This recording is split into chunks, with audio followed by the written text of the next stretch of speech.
AJ Kitchen Paper, I'm Asset, this is oats, minced pork rice.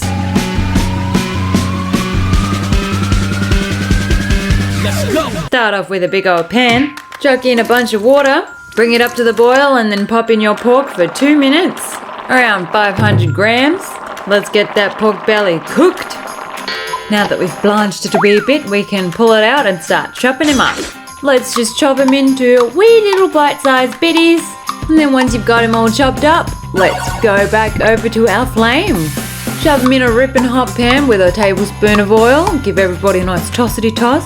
Add in some 5-spice mix along with some pepper. Looking good, tossity toss. And 100 mils of oyster sauce. And then 50 mils of soy sauce. In goes. Give everybody a nice mix and a toss. And then give a good old sprinkling of fried onions. Along with a good old sprinkling of rock sugar.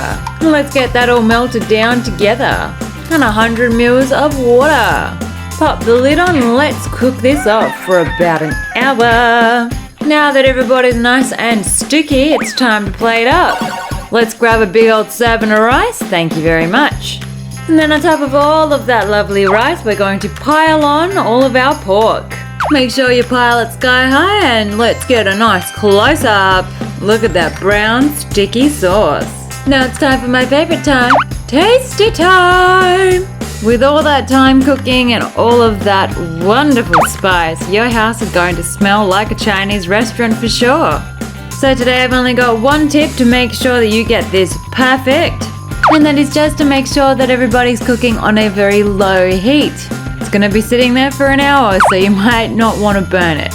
And if you feel, maybe pair it with your favorite sake. If you like what we do, we practically do this every day, so like and subscribe, maybe leave a comment down below, and we'll see you tomorrow. Till next time, bye!